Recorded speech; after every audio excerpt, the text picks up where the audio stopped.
I let my husband celebrate a positive test 3 weeks later, and I have watched him raise a boy who is not his.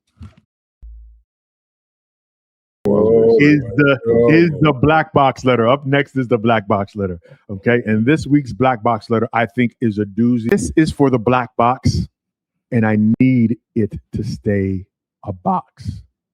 12 years ago, I did something at a work. Okay. 12 years ago, I did something at a work conference in Nashville that took about 4 hours and has taken up every day since.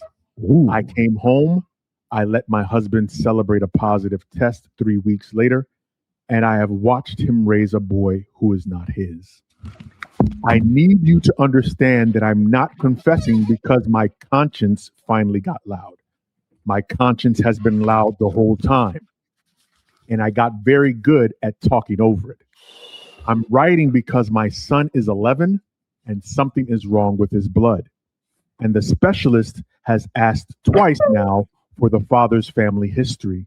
And my husband has been going home and calling his mother and his aunts and building a chart of a family that has nothing to do with the child in a folder. I have run every version of this.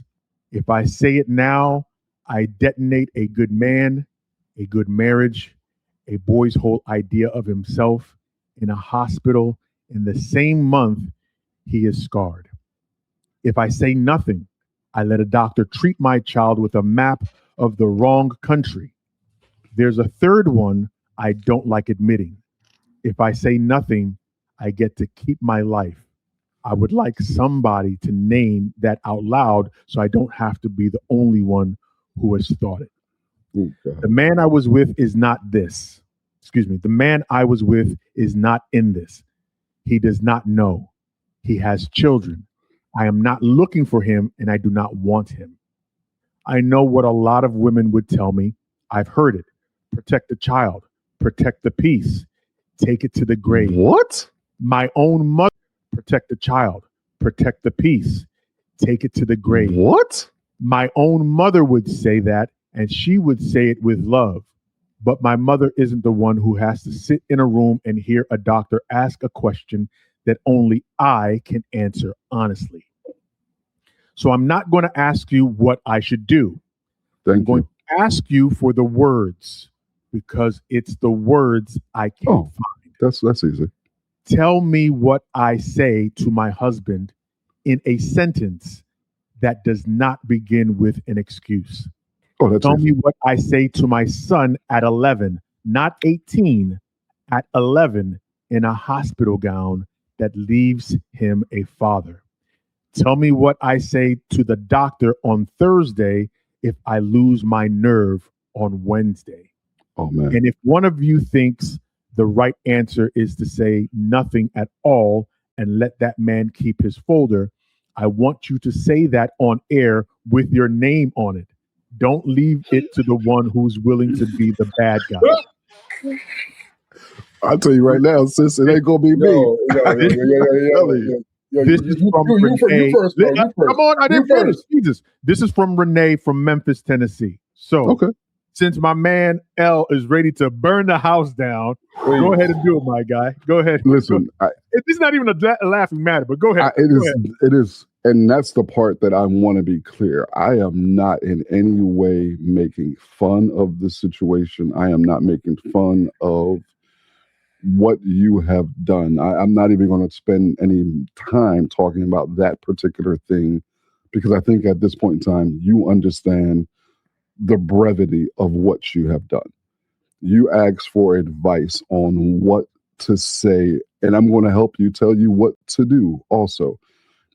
Sis, you know that when you share this information, your life will never, ever be the same afterwards.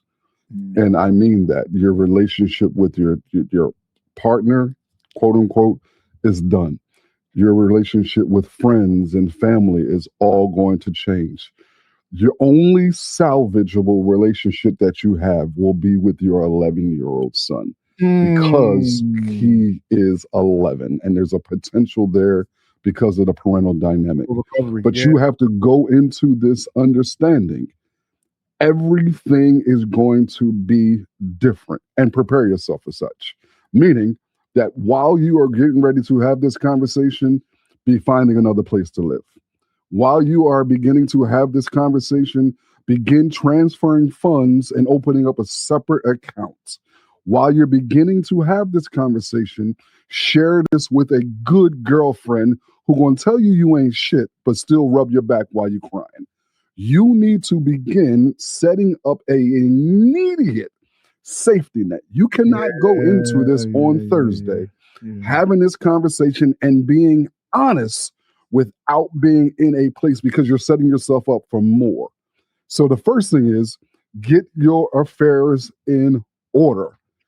Have that, do the thing, and then on Thursday, diagnosis. God damn. Listen, for me, I'm not telling nobody nothing on Thursday. Well, I am setting up an email on Wednesday night that is scheduled to go out on Thursday morning. I'm putting what I did in words. They are going to read what I did first. That way, when I show up, how do you think that's going to happen? Hold on. How do you think that's going to happen if they're going to have this meeting with the doctor? No. And the husband is going to, but she can still show up to the hospital. So I want to make sure I'm clear about what you're suggesting. You're saying she should have the conversation with the husband first before they go to the hospital. And I'm also, this is me because I'm thinking a couple steps ahead. I'm having a conversation with the doctor also. When I send on that email to the husband, I'm also sending the email to the doctor. And let me tell you what I'm saying to the doctor. Did you just say that? You said you're sending an email to the husband? You're not even going to sit down and talk to the nigga? No, I'm saying I am, but I'm saying I'm preemptively laying out what took place in the email before we have the face-to-face verbal conversation.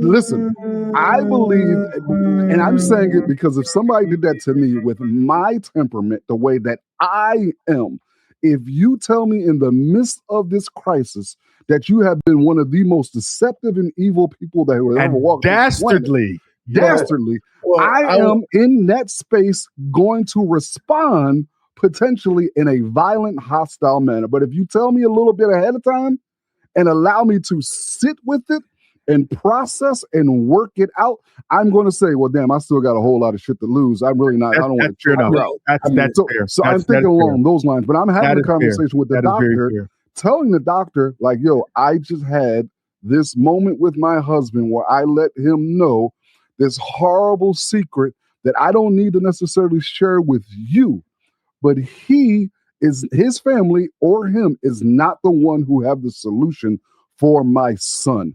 I got to go through a very difficult process of reaching out to a man who also is going to find himself his whole life turned upside down.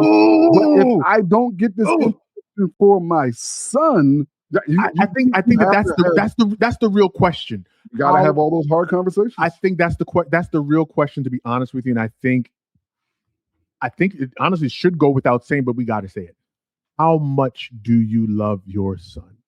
Because if this is a problem, especially if this is a problem that could be fatal to your son, I don't think you have any. You don't have a choice. That's my primary point. Yeah. See, at the heart of this is a medical emergency. Yeah. At the heart of this. Now, I agree with Al. There should be a conversation, but not in writing. That conversation could take place 1 to 2 days before the appointment with the doctor, at least, and face to face. That conversation needs to be face to face with that man. You know what I'm saying? If the appointment's on Friday, have the conversation on Wednesday, face to face in a public space, preferably. See, you know what I'm saying? Maybe you have that conversation with me in a public space. I'm flipping the table. But that's why I said I give L credit. When L laid it out, though. Wait. Hold on. Mind you, are you really going to flip the table in the midst of a medical emergency? No. I'm sorry? No, you're not.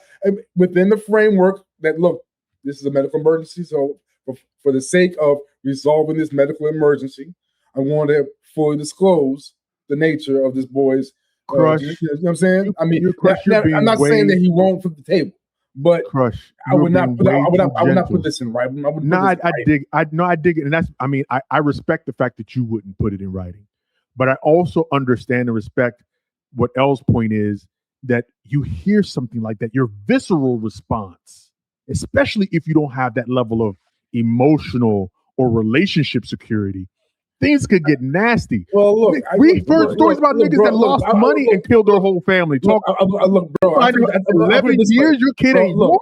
Look, bro. Look, I put it this way. The letter may not help either. The letter may just give him a second to get him a second to pack the duffel. There's no safeguards here. Okay? There's no safeguards. Absolutely. Okay, there's no. I mean, the letter may not help either. So, like, just do the most mature thing and have a face-to-face conversation within the honest context. 11 years. I'm doing this because this is a medical emergency. You know what I'm saying? Right now, I'm going to presume that somebody got to die. Listen, my guy. I don't say that. I don't say that loosely, my man. I don't say it loosely. I don't say it loosely, but I can understand. And the family. 11 all jokes aside, the only thing that would be her saving grace. I mean, it's garbage. It's some whack shit. It's whack. What would be the saving grace? I'm interested. The only thing I can perceive, honestly, that would be her saving grace to stave off, and I hate to say this because it sounds like we are promoting violence against women. I want to make sure we're very clear. This is not what we're doing. Absolutely, this is not what we're doing. What are you suggesting? This is not what we're suggesting at all. No, absolutely not. What are you suggesting? But the one saving grace I think that she has is to repeat and to emphasize that it's not about the two of them. It's about their son. That's the only let's keep it a buck. Let's keep it a whole buck. That ain't enough. Let's keep it a whole buck. Not only to emphasize and repeat that it's about their son, but to hope that man turns around and says, "Yes, that's my son." It's been 11 years. That's what I'm saying. Now imagine hope that he doesn't turn around and be like, "Nah, nigga, that's your kid." Imagine this happening in year 2. Oh yeah, there'll be tables flipping, fists flying, and everything. But possibly they could reconcile. But 11 years, raised the boy for 11 years. I don't think you're gonna flip the table. And again, just to be clear, in no way, shape, or form are we saying violence should be the answer here. We're not saying that violence, that no one cis should harm you. We're not saying that this man should put his hands on you. We're not saying any of that. But what we are going to acknowledge is the emotional charge situation that this will be, no matter what the decision you make, whether you don't tell them or not. Sis, and I'm concerned about you. For 11 years, you have carried this thing, and the guilt that you are feeling right now, knowing that you are the one who was responsible for this. Yeah. Oh, sis, you got to take care of yourself. And that's why I'm saying, after you make this decision and you tell these folks and your son gets on the mend, you need to go take a long trip away from some people. You need to disappear for a little while. Just to give some folks some space. I hope you got some PTO saved up. If not, maybe somebody will sell you some. But you need to go ahead and do something. Elle's absolutely right. You know this is something. This is a kind of situation where you have to prepare for drastic change. All of that ahead of time. There's no way that people just sleep on it, get up, and go on with their lives. Because I might not hit you, but I'm throwing all your shit out immediately. My God. I mean, my parents, your parents, my sisters, the aunts, the uncles, the friends, the family friends. I mean, the school, church. Oh no. Listen. It's all going to be different. Wow. It's all going to be different. Yeah. 11 years, bro. 11 years. All right.